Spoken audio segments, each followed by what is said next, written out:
Cuando surge esta inquietud, cuando viene esta pregunta a la vida de un creyente, ¿cuál es tu voluntad para mi vida? ¿Qué quiere Dios de mí? Cuando surge esta pregunta, pienso que es un buen medidor, una buena temperatura para saber cuánto se ha establecido el reino de Dios en mi vida. Cuando nos preguntamos, Señor, ¿qué quieres de mí? Cuando decimos, yo no sé si estoy haciendo la voluntad de Dios. Yo creo que cuando surge esa inquietud, es un buen medidor, un buen termómetro para medir cuánto se ha establecido, para saber cuánto se ha establecido el Evangelio del Reino en nuestra vida.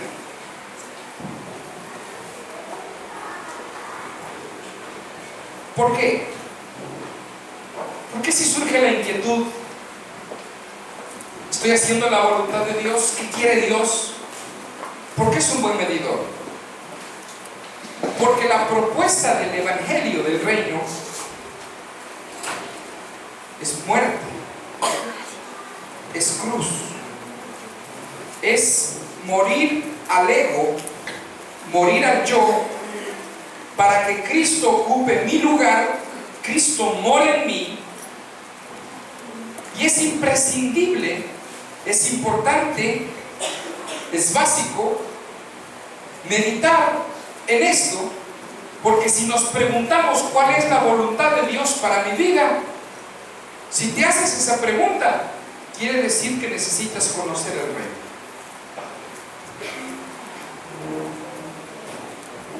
Quizá pensamos que no es malo hacerse la pregunta. No, malo no es. Simplemente es un medidor. Si tu interior hay esa duda, ¿cuál es la voluntad de Dios? ¿Estoy haciendo lo correcto? ¿Qué está pasando en mi vida? ¿Qué Dios quiere? Si surge la pregunta, no es malo ni bueno, simplemente es un medidor. Es una manera de saber si el Evangelio del Reino lo has entendido. Y si te preguntas, necesitas conocer el Evangelio del Reino. Vamos a abrir nuestras Biblias ahora sí en Lucas capítulo 17.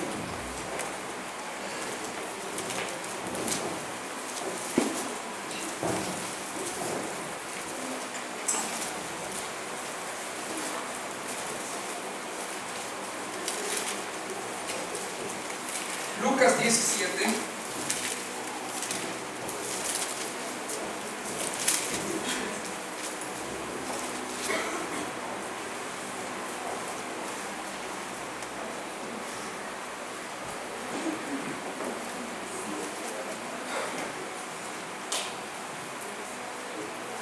Vamos a leer desde el versículo 1 hasta el versículo 10. Lucas 17, del versículo 1 hasta el versículo 10. Si lo tiene, diga amén. Amén. Lucas 17, del 1 al 10.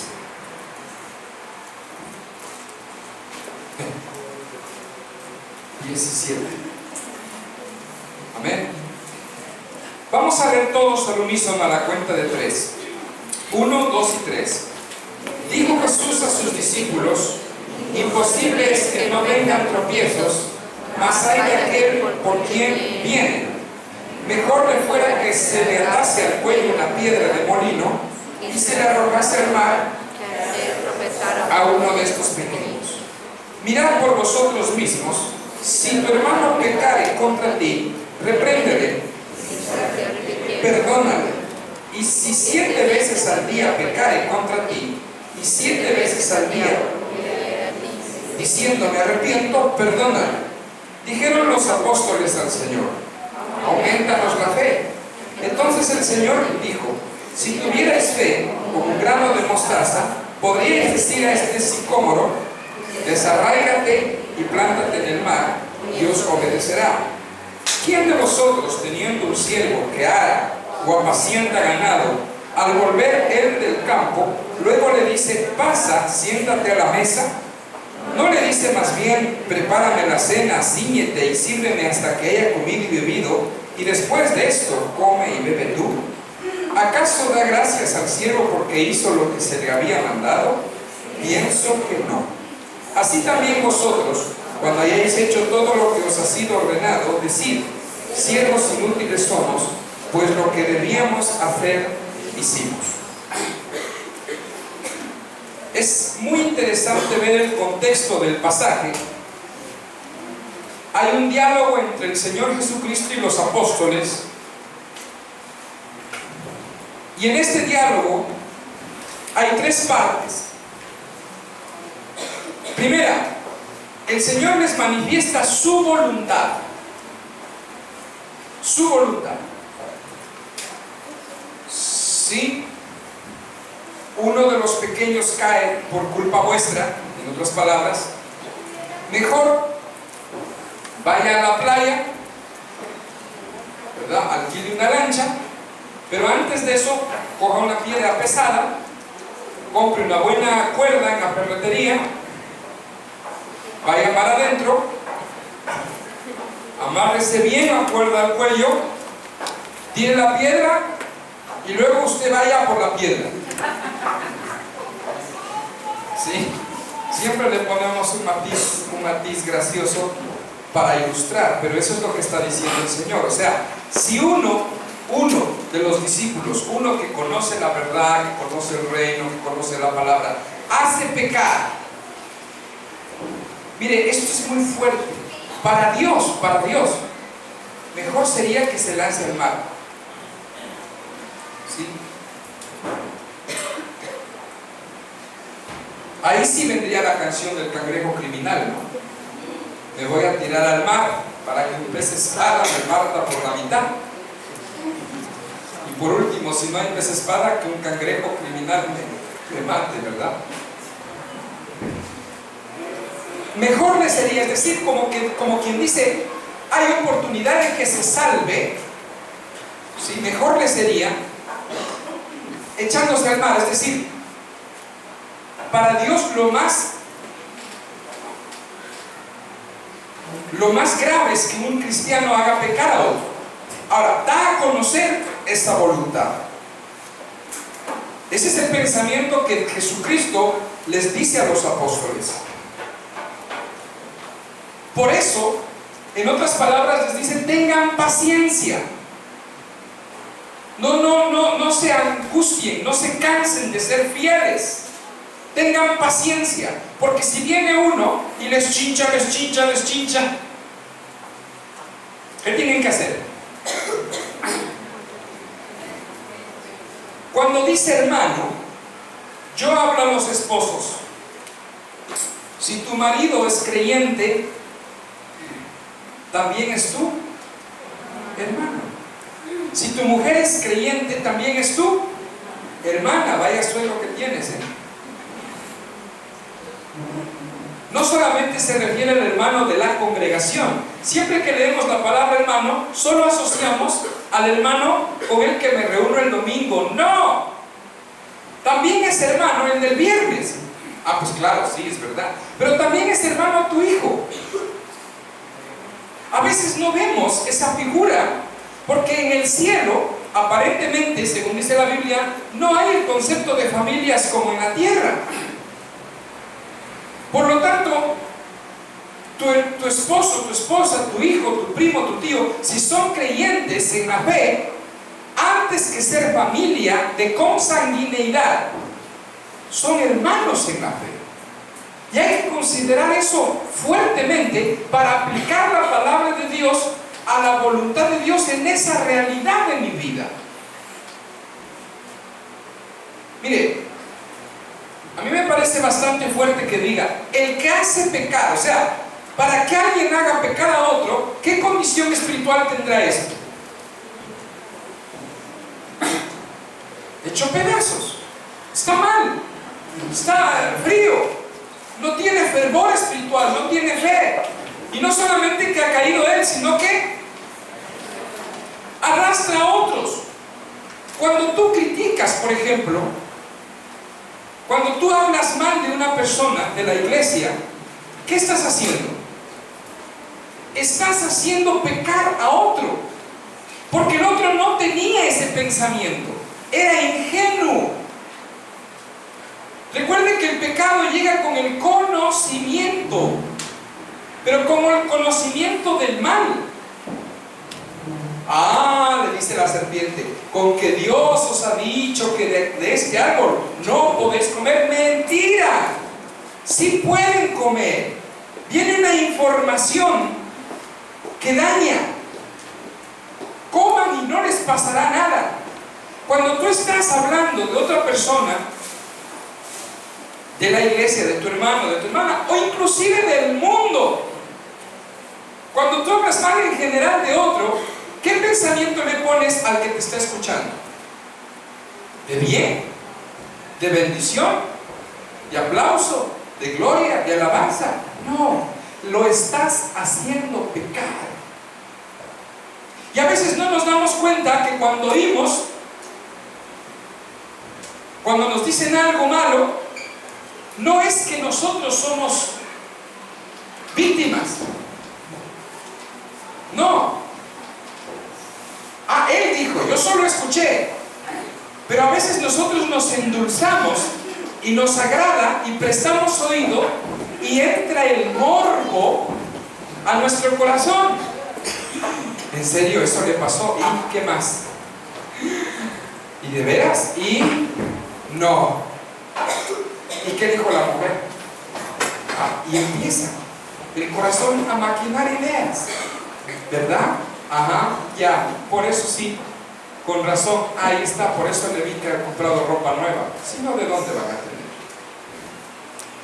Y empieza. Entonces, mira, el que me hace pecar es un sujeto, una parte, pero también yo tengo la oportunidad. Inmediatamente que percibo que la persona que me dice algo va por un camino en donde yo voy a pecar, ¿qué tengo que hacer?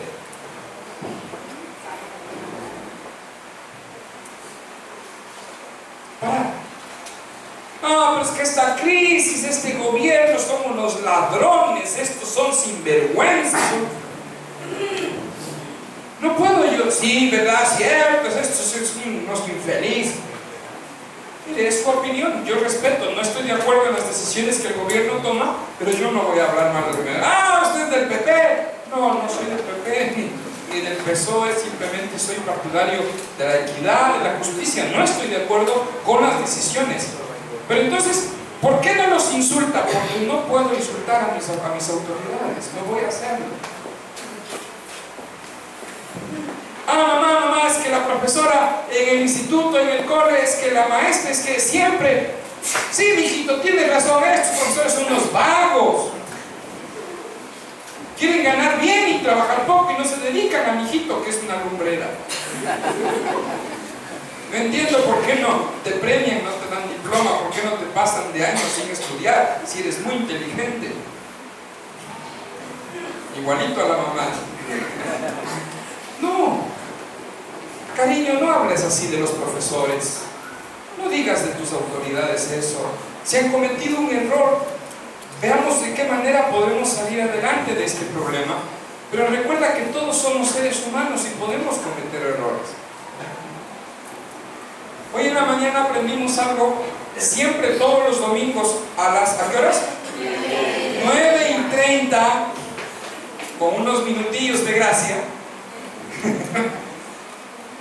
Tenemos una capacitación para liderazgo y hoy aprendimos que es importante tener una actitud positiva a la hora de empezar un proyecto, a la hora de empezar algo, porque lo que se comienza bien termina bien. Y aprendimos algo bien elemental que me pareció muy bueno. Hicimos un ejercicio al final donde enfocamos dos problemas. Al lado pusimos cómo reaccionamos nosotros frente a los problemas y al lado pusimos 3 aspectos positivos, porque todo problema, toda crisis genera una oportunidad. Y claro, es difícil encontrar oportunidades a los problemas, pero hicimos el ejercicio y me pareció excelente que del problema sacamos oportunidades, sacamos beneficios. ¿Me está siguiendo? ¿Sí? Entonces, mire, nosotros tenemos la capacidad de detener cualquier situación que nos pueda hacer pecado. No solamente el que viene con el pecado, sino yo tengo la potestad de poder detener el pecado. No soy víctima, soy cómplice. Si es que no detengo, venga de quien venga y que atente a quien atente. Amén. Hasta aquí estamos, ¿verdad? El Señor Jesucristo en esta conversación, explicándoles esto, les dice: por lo tanto, tengan paciencia, fortalezcanse, anímense, porque si viene alguien que les va a hacer pecar, ustedes tengan paciencia, porque si viene y les chincha 7 veces al día, 7 veces al día, ¿qué? Perdonen. O sea, el Señor les estaba dando a conocer su corazón, su pensamiento, su voluntad. Esto el mundo no lo entiende, porque en el mundo, si alguien le chincha una vez, ¿qué hace? ¿Ah? Ojo por ojo, G34. Ojo por ojo, diente por diente. No lo pillaron, ¿no? ¿Sí lo pillaron? Es viejo ya, ¿verdad? El mundo no entiende. Si me ofenden, si me dan a mí la bofetada en una mejilla, pues no me dejo y yo les doy. El mundo no entiende los conceptos del reino. Por eso son conceptos divinos, sobrenaturales. Son sobre de la dimensión del ser humano, en donde nosotros ya hemos sido trasladados de esa dimensión humana, pobre, mediocre, carnal, de muerte. Hemos sido trasladados al reino de Dios para entender los pensamientos de Dios, el mensaje de Dios, el corazón de Dios. Es otra cosa, querido, es otra cosa. Esto es eterno, no es pasajero.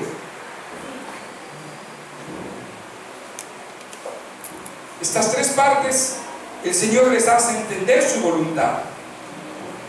Tengan paciencia, que se fortalezcan. En otras palabras, dice que perdonen muchas veces. Frente a esto, ellos, los apóstoles, lo ven como cualquier mortal. Así la cosa está fregada, decimos en Ecuador. ¿Cómo dicen en Bolivia? Igual. Así la cosa está grave. Como dicen aquí en España, está chunga. Porque ellos lo vieron desde un aspecto totalmente humano, carnal. Ellos se desalentaron, oyendo que tenían que perdonar 7 veces, oyendo que tenían que rechazar el momento que otro les seduzca al pecado. Ellos, oyendo que tenían que ser pacientes, que tenían que ser fortalecidos, ellos lo vieron chungo, lo vieron pesado, lo vieron como mucha carga, como mucha gente dice, ¿verdad? Ay, qué duro ser cristiano, ay, qué difícil ser creyente, ay, qué pesado que es esto. Cuando el Señor Jesucristo dice: mi yugo es fácil y ligera mi carga. Ellos lo vieron como algo pesado. Si viene alguien 7 veces y 7 veces le perdonan, ¡ah, Señor! Eso sí va a estar grave, ¿eh? Yo creo que no. Si tú no nos aumentas la fe, no lo vamos a hacer. Aumentanos la fe. Miren cómo la interacción con los apóstoles, ellos sí entendieron la voluntad de Dios. Ellos sí escucharon lo que Dios quería saber, lo que quería decir. Y ellos supieron esto. Y ellos le piden fe. Y el Señor les responde. Mire, muchas veces nosotros le pedimos a Dios lo mismo que piden los apóstoles. Señor, dame fuerzas. ¿Cuántos le han pedido fuerzas al Señor para soportar al hermano, a la hermana que vive con nosotros?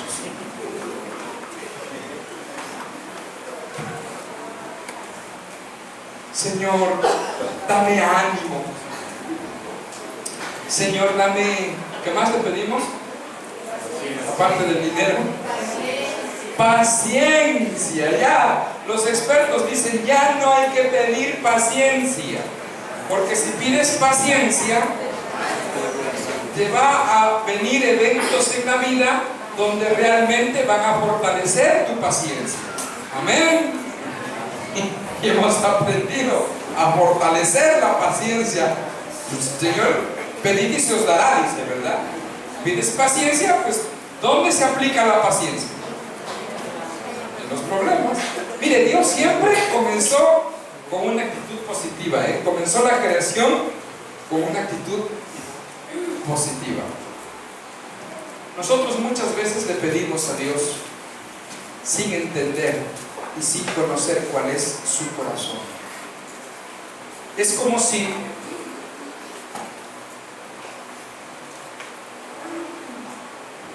nuestra necedad, nuestra sordera y nuestra ceguera fuera tan fuerte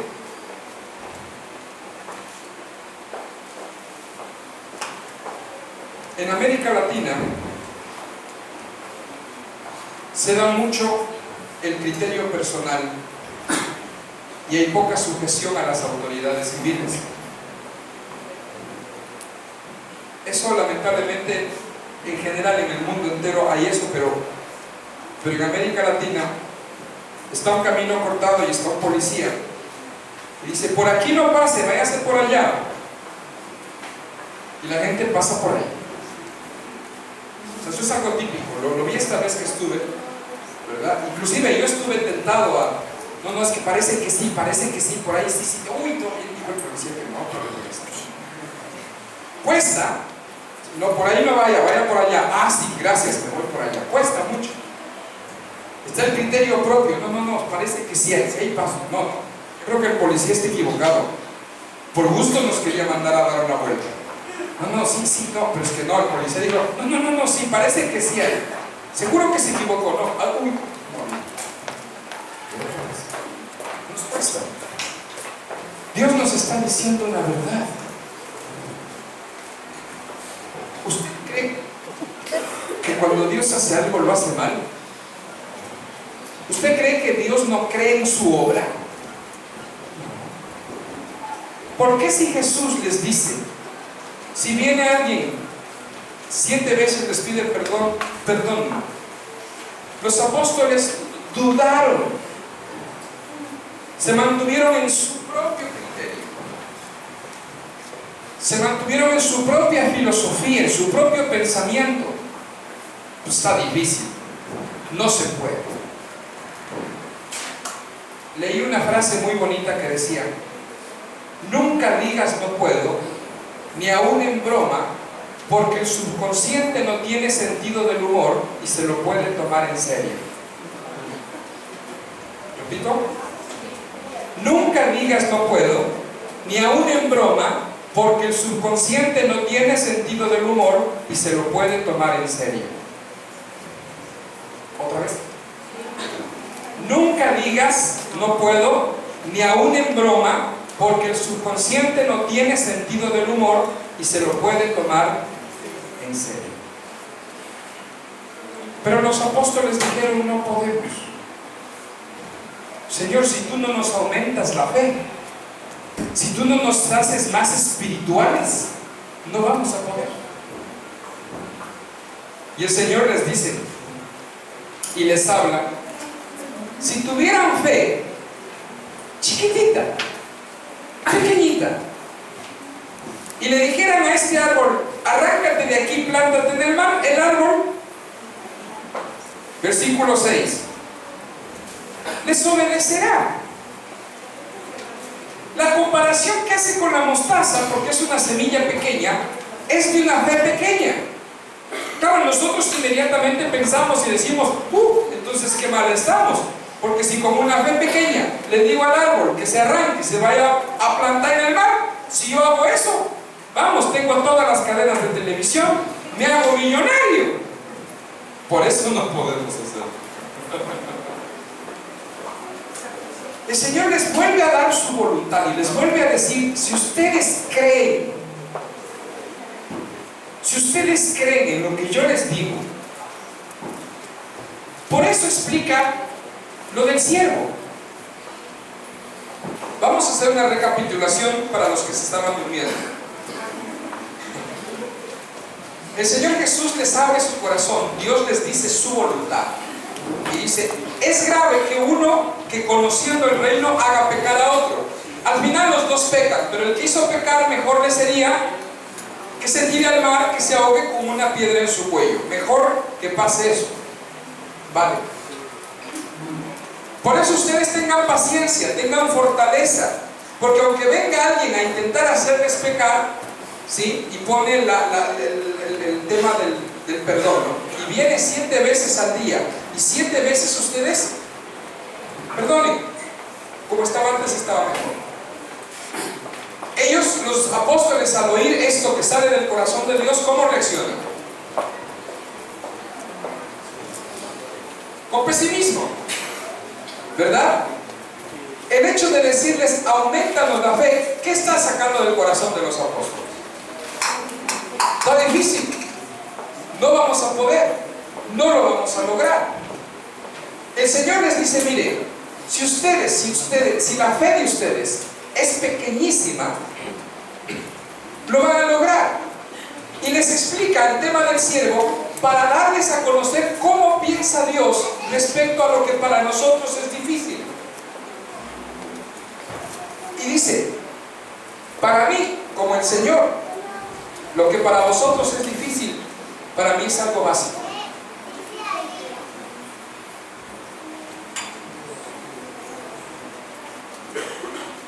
Vamos a ver.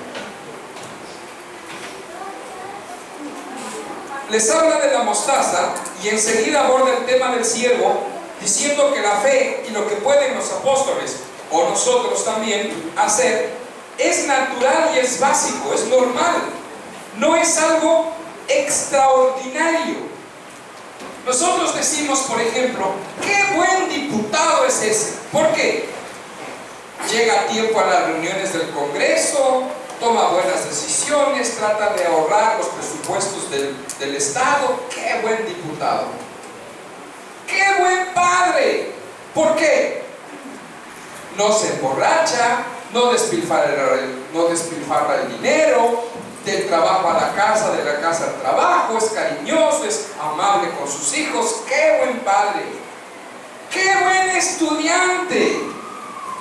Llega a tiempo a clases, saca buenas notas. Mire, la sociedad, el humano, ha conseguido que el término bueno sea extraordinario, cuando realmente un diputado que llega a tiempo, que toma buenas decisiones, que busca economizar los presupuestos del Estado, pregunto, ¿no es lo normal lo que tiene que hacer? El padre que es responsable, cariñoso, no es lo normal lo que tiene que hacer. Pero mire, tanto nos hemos degenerado que a lo normal lo aceptamos, y a lo que realmente es normal lo llamamos bueno. ¿Sí entienden? ¿Seguro?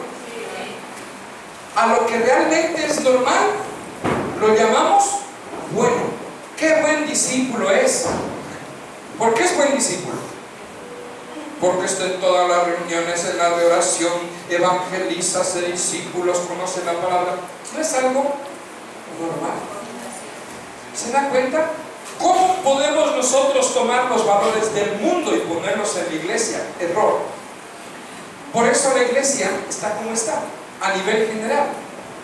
Porque no toma los valores de Dios, no le creemos a Dios. Ah, pero yo creo en Dios. Hasta el diablo cree en Dios. Pregúntele, verá. Señor Satanás, ¿cree usted en Dios? Claro, si Él me hizo, si quiero ser como Él. A ver, ¿qué cree? Pero otra cosa es creer a Dios. la iglesia no le está creyendo a Dios. Por eso nosotros no estamos siendo de impacto como el Señor en su corazón quisiera que fuéramos. Si lo elemental no está en mí, no tengo a Dios en mi interior, tengo la idea mía de Dios. Y ahí viene una línea muy fina, queridos. Ahí viene una línea, un hilo muy fino para determinar realmente la verdad en mi corazón. Por eso les decía que la pregunta al principio, ¿no? Si estoy haciendo la voluntad de Dios, para nosotros es un medidor de cuánto necesito conocer el reino. Porque si yo vivo con los valores del mundo, si yo vivo con los valores míos, no con los de Dios, aún puedo estar en la iglesia, aquí en el local, en la oración, en el grupo casero, puedo hacer todo, pero no ser hijo de Dios. Puedo yo entrar a un garaje, ¿sí?, como persona y estar ahí 30 años, no por eso me hago coche.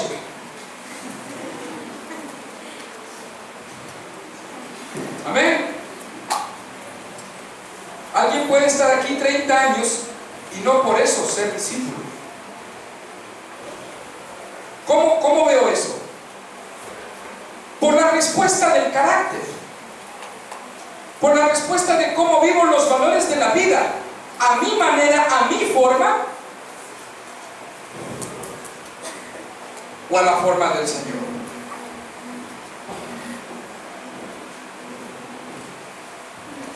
¿Qué suena? Sí, yo quiero que esta parte usted pudiera captarla, comprenderla. Los apóstoles querían tener una conversación con Jesús y que Jesús aceptara la propuesta de los valores de ellos. Pues es difícil lo que tú dices, Señor, que perdonemos 7 veces, que aguantemos todo lo que nos chinchan. No, a no ser que tú nos aumentes la fe. Mire, qué osados. No le estaban creyendo al Señor, no tuvieron la humildad suficiente para decir: Señor, si tú lo dices, seguro que sí, seguro que sí, pues aquí estamos. Si tú lo dices, caminemos. Mire, ¿cuántos han leído el pasaje del centurión que tenía a su criado enfermo? Ahí también hubo un diálogo, pero ahí fueron expuestos los valores del reino.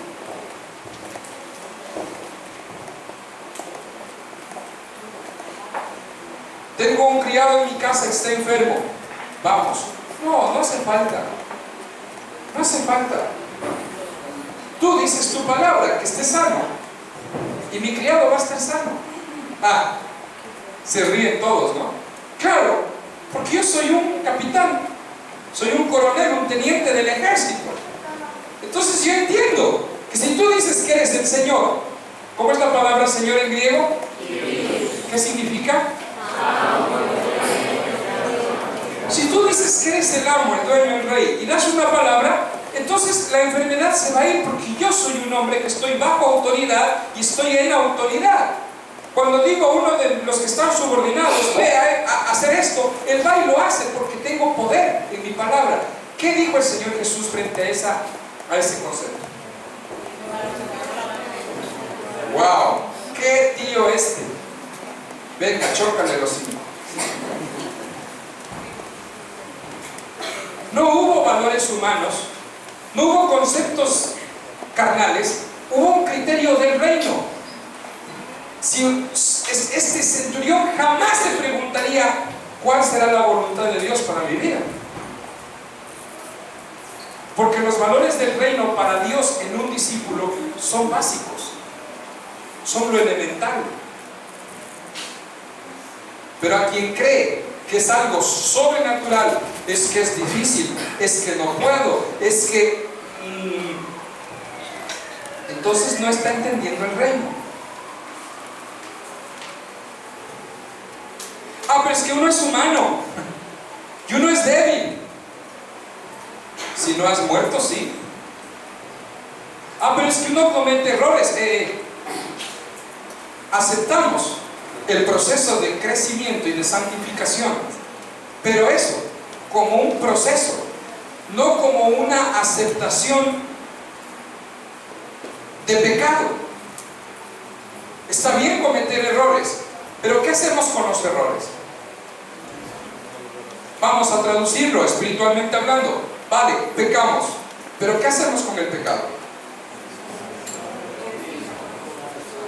¿Qué dice la palabra de Dios si tú has pecado? Que lo confieses, primero, que te arrepientas, que lo confieses y que te apartes. Punto. ¿Dónde está el problema? Ah, pero es que vuelvo a cometer el mismo. Vuelve a arrepentirte, vuelve a confesar, y si lo confiesas vas a ver que un día no lo vas a volver a practicar, te lo aseguro. El problema es que no hay confesión. Por eso se recae en el mismo pecado, en el mismo pecado, en el mismo pecado, porque no se confiesa. Pero si hay confesión, te aseguro que a 5 no llegas. Bueno, para ser bíblicos, a 7. Pero no hay confesión. Entonces siempre nos falta 5 para el peso. Siempre nos falta algo para completar. Siempre estamos esperando que algo suceda para llegar a lo sobrenatural, a lo extraordinario de ser discípulo. Cuando para Dios, el que nace de nuevo, el que entra ahí, y por lo que veo parece que esta piscina se va a quedar ahí, dando gracias a Dios. Ojalá que cada domingo bauticemos. Pero el que entra ahí y sale, ¿a quién lleva dentro? ¿Qué pasó con su naturaleza? Para Dios muere. Por lo tanto, ya no son mis criterios, ya no son mis valores, ya no son mis pensamientos. No puedo, está difícil. Señor, dame fuerzas. Señor, dame fe. ¡Ya no! Porque ese es el criterio humano, pusilánime, dudoso, tibio.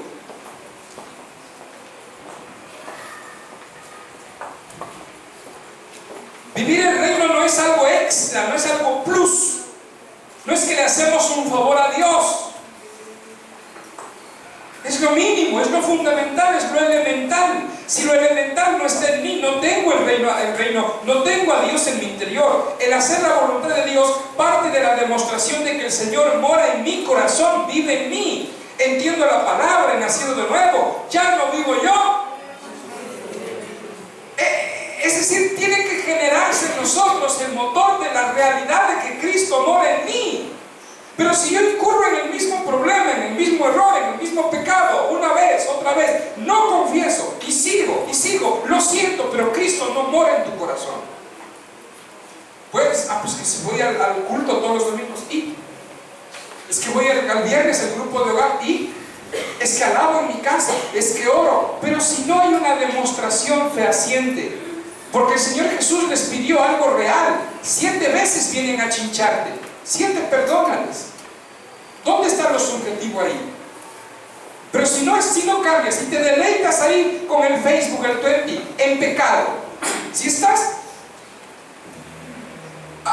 teniendo novio con menor de una edad en la que debes tener un novio o novio, hablas mal de otros, no eres generoso, en fin, todo lo que es el mundo, no eres hijo de Dios. Considéralo esto. No es una amenaza la que estoy diciendo, ni es una ofensa la que estoy predicando. Estoy haciendo una exégesis, así se llama la interpretación del pasaje de Lucas, para edificación. Porque estamos reaccionando igual que los apóstoles. Está grave así. Pues yo creo que solamente el nivel 6 puede eso. Los del 5 ya les falta poquito. Los del 4 están verdes. Yo que estoy en el 3 o en el 2, ¿cómo estaré? Nosotros aquí dentro de la iglesia ponemos niveles por poner un nombre a lo que la Biblia llamaría gobierno. Pero no se trata de eso, no se trata de ver, es que el José el segundo, Alicia, es que ellos sí, o sea, No se trata de esperar ver algo sobrenatural. Para Dios, el ser discípulo que hace la voluntad de Dios es lo normal. Es lo básico. Lo normal. Levante la mano, ¿cuántos comen arroz? En Brasil también, ¿verdad? Se come arroz. ¿La feijoada lleva arroz? No, ¿verdad? No. Pastas. Con arroz. Si tú llegas un día, o alguien de tu familia llega un día, y pones arroz en tu mesa. ¡Arroz! ¡Wow! ¡Qué impresionante! ¿Y cómo lo hicieron? ¡Wow! Y está blanco y suave. ¿Sucede eso? Yo te aseguro que si sucede eso, tú saca una cita, ¿ves? Ya. No te admiras. Es algo normal, rutinario. Tú no llegas al lavabo las noches. Cepillo de dientes. ¡Wow! ¡Wow! ¡Cuántas cerdas! ¡Mira! A mí me pasó algo raro. Bueno, no raro, como soy pastuso. Me compré un cepillo de dientes en el Carrefour. Entonces, lavándome los dientes, empiezo a jugar yo mismo, porque a veces uno es así, ¿verdad? Y vamos en la autovía, en primera, en segunda, mirándome al espejo, ¿verdad? Y vi que el cepillo de dientes tenía dos pupitos, dos botoncitos, ¿no? Ahí dos saliditos, dos. Y en eso ponemos el turbo y aplasto y empieza a vibrar. Yo no sabía que vibraba. ¿Sí me entienden, no? Vaya susto que le pegué al cepillo. Mire, algo que me pasó, algo real. En serio le digo, si esto a la mami y a mí nos suelen pasar cosas así. Estaba mirándome al espejo, ¿verdad? En primera, en segunda, y el turbo.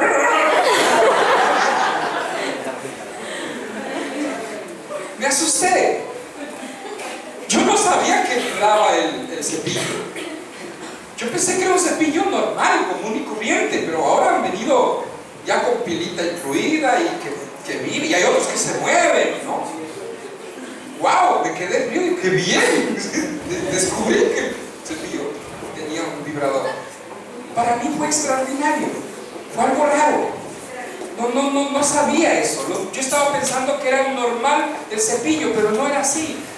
Mire, no es extraordinario que usted sepa perdonar.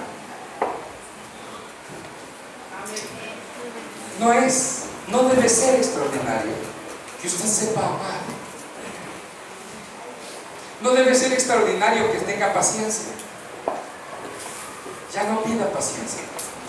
Si tiene a Cristo en el corazón, usted tiene paciencia. No es extraordinario que dé el diezmo. ¡Di el diezmo! ¡Qué emoción! 8 años que no podía dar. Y ahora lo di.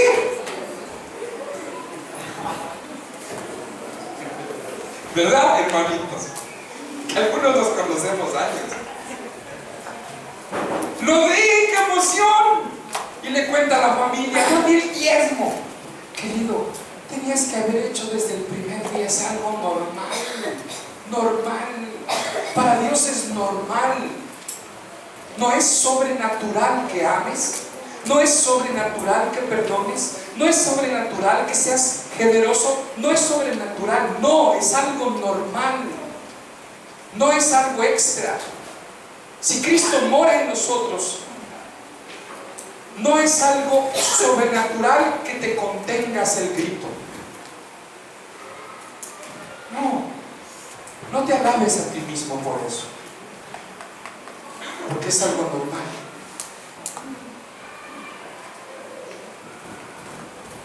Para el Señor, que un árbol se traspase al mar no es nada raro. ¿Cómo va a ser algo raro que un árbol se arranque y se traspase al mar si Él con sus manos hizo el universo? ¿Cómo va a ser algo raro?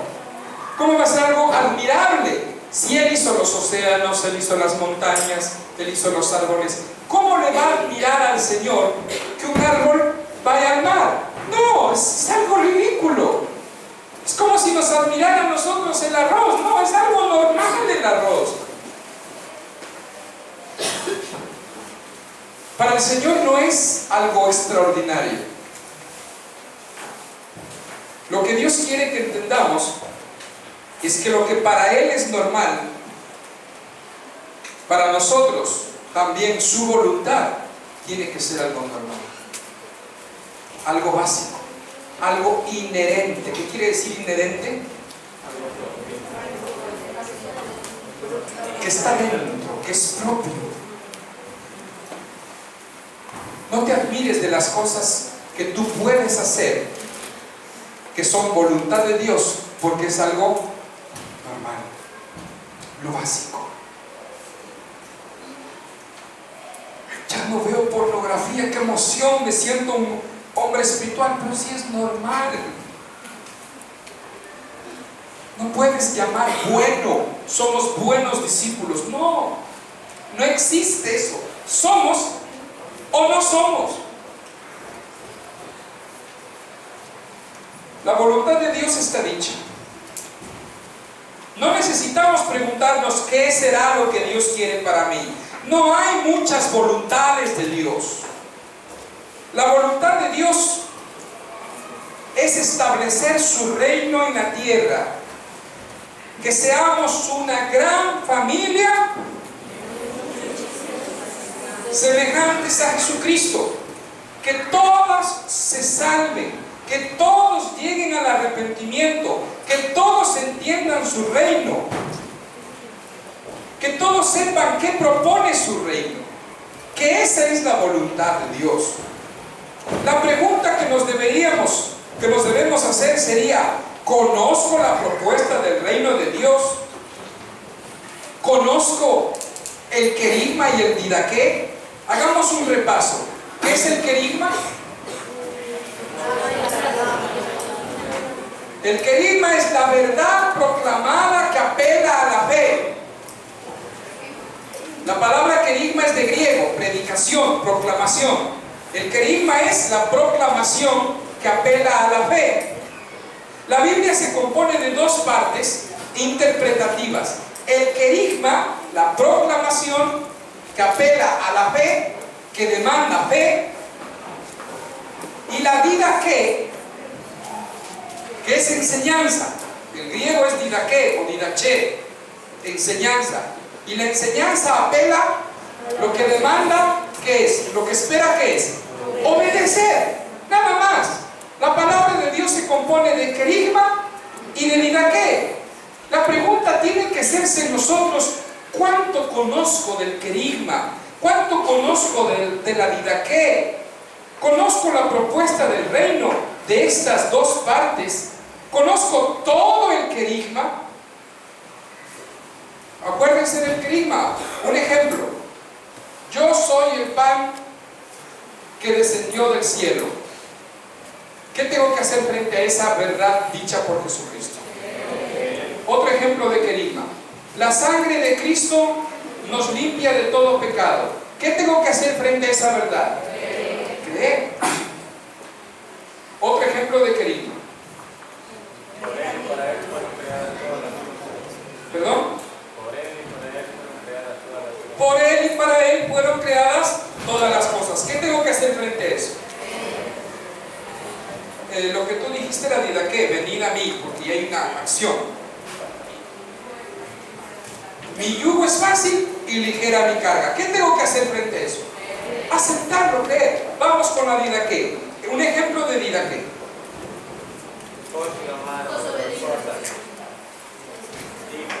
Hijos, obedeced en todo a vuestros padres. Otro ejemplo de didaqué. Espérese, no me saque el asco dormido. Por ahí van los tiros. Se me adelanta usted. Ya me chapó el celular. Ya me puedo seguir. Otro ejemplo de didaqué. Maridos, amar como Cristo. Mujeres, estar a la obediencia, esto es el reino de Dios. Acabamos de ver un ejemplo de Didaqué. El que viene y te ofende 7 veces al día, 7 perdona, ¿verdad? Si entendemos que hemos nacido de nuevo, entendemos su voluntad como algo normal para ser vivido. ¿Dónde? ¿Dónde?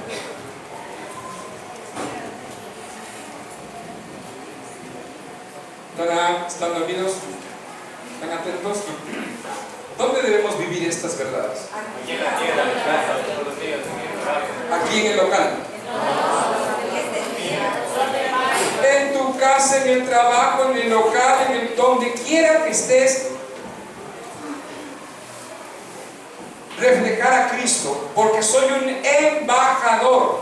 El embajador da a notar al lugar de donde viene. No tengo que hacer ningún esfuerzo sobrehumano.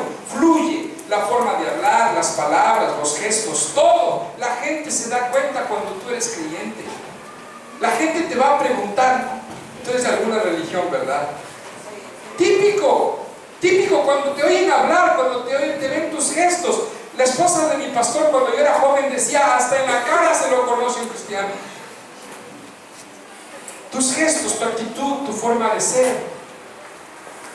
La gente va a decirte, te va a ver, se va a notar. Lo normal de alguien donde no mora Cristo, ¿qué será?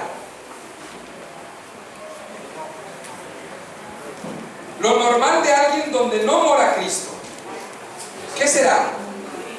Malas palabras, ira, enojo, ¿qué más? Falta de perdón, ¿qué más?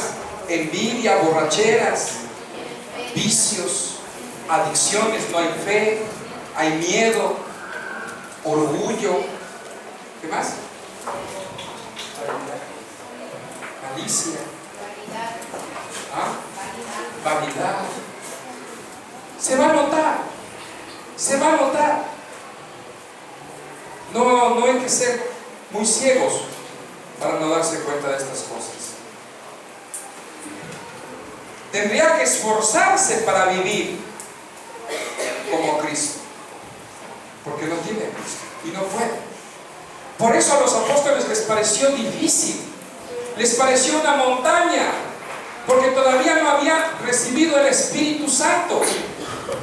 Por eso Jesús les dice muchas veces, ustedes no entienden. Y en algunos casos, inclusive otros, se echaron para atrás. Pero cuando recibieron el Espíritu Santo fue otra cosa. El que no tiene a Cristo le va a parecer un esfuerzo perdonar, no hablar malas palabras, no ver pornografía, les va a parecer algo difícil, cuando para Dios es algo normal y básico. Más bien un cristiano también tiene que esforzarse para pecar. De veras.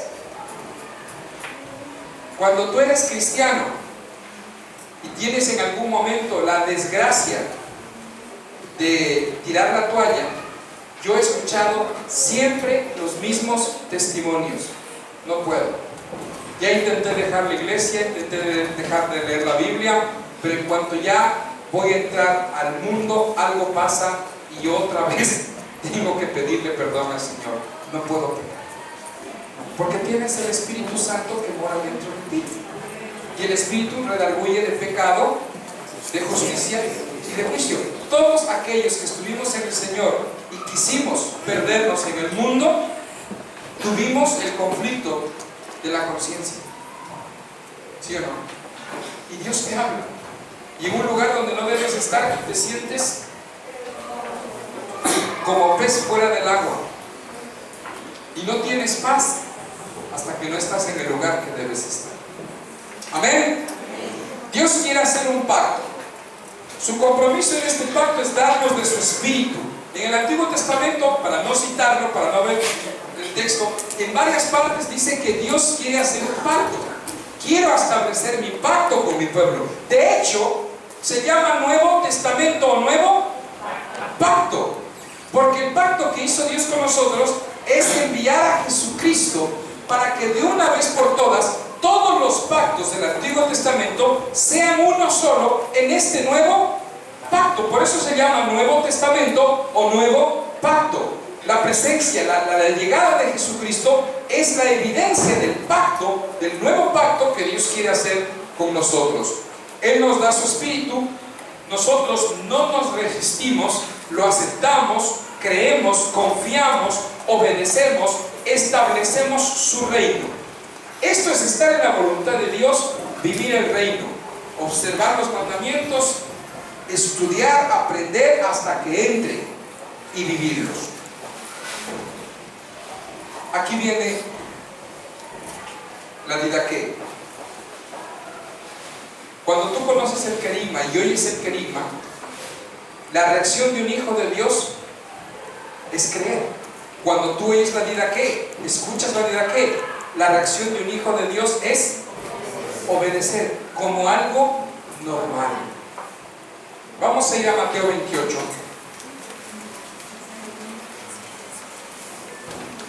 Y con esto terminamos porque quiero que se vayan hecho polvo.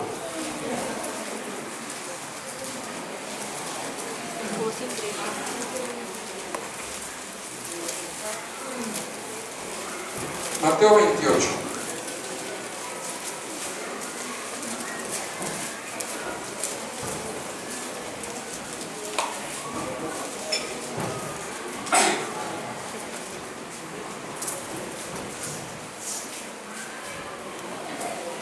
Qué buena palabra, qué buena, es algo normal.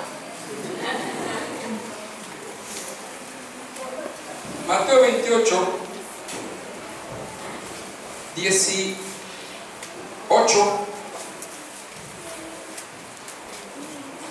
Mateo 28, 18. ¿Qué dice? Y Jesús se acercó y les habló diciendo: toda potestad me es dada en el cielo y en la tierra. Sobre el 18. ¿Eso es querigma o didaqué?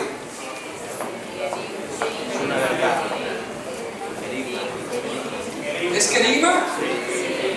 Es querigma.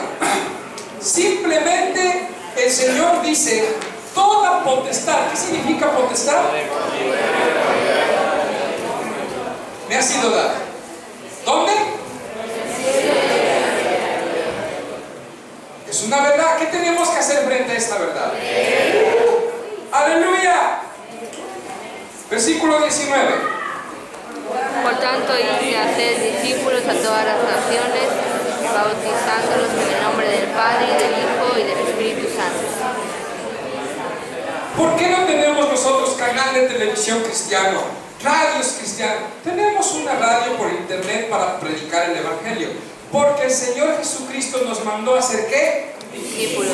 Discípulos. Como algo normal. Si tienes a Cristo en tu interior, vas a ser discípulos. Y hacer discípulos no quiere decir predicar desde una tarima, desde un set de televisión. Hacer discípulos, ¿cómo es? Es la vida, compartir, ver la vida del otro, cómo está, qué está haciendo, qué decisiones está tomando, cómo se comporta en su casa. Es caminar con el otro. Eso es hacer discípulos. La iglesia evangélica ha estado mal años, de años, pensando que hacer discípulos es traer gente a un local y enseñar teoría. Eso no es hacer discípulos. Hacer discípulos es acompañar. Y el que es hijo de Dios va a ser discípulo. Es decir, va a dejarse acompañar, va a buscar el acompañamiento como algo normal. Confesar sus pecados, buscar coyuntura, ¿verdad? Algo normal, queridos. Nuestra iglesia, si es una iglesia que ha oído el Evangelio del Reino, tiene que hacer discípulos como algo normal, pero partiendo de la verdad de ser discípulo. ¿Tienes coyuntura? Sí. ¿Confiesas tus pecados? No. ¿De qué sirve? Es que me cuesta. ¿Es algo sobrenatural para ti confesar tus pecados? Sí. Entonces revisa tu fe. Porque si no tienes la capacidad de obedecer, tampoco vas a perdonar 7 veces. A la segunda ya le vas a dar tu escoba. Saida lo que era viendo a José, la cabeza. ¿Cuál escoba, verdad? Hay que revisar, hay que analizar y ver. Para mí es normal estar en casa en un ambiente sin gritos, sin insultos, sin vociferaciones. ¿Es normal? No. Más bien que es normal los gritos. ¿Qué pasa? Ni un grito. ¿En qué casa me metí? Revisemos. Porque de lo contrario simplemente es religiosidad. Y al final perdemos nosotros con la religiosidad. No nos lleva a ninguna parte, no hay fruto. Toda potestad me es dada, querigma. Hacer discípulos enseñándoles. ¿Y da qué? Y al final dice, yo estaré o estoy con vosotros todos los días hasta el fin del mundo. Querigma, diga qué. ¿Qué tenemos que hacer? Es una verdad que hay que creer, que el Señor estará con nosotros. Si vivimos el reino, no es algo extra, es algo natural, normal. Consideremos cuánto hemos entregado a Dios. Si aún hay egoísmo, si aún hay tendencia a una vida carnal sin Cristo, ¿qué esperas, querido, para entregarle tu corazón a Cristo? ¿Qué esperas para entregarle toda tu vida, que Él gobierne tu vida? ¿Qué esperas para creer y probar la nueva vida en Cristo? Ver que lo imposible se hace posible. Que si nuestro amo nos ha mandado, es verdad. Con amor obedecer, con fe creer, con sencillez caminar y con perseverancia vivir el reino de Dios. Amén. Vamos a ponernos en pie.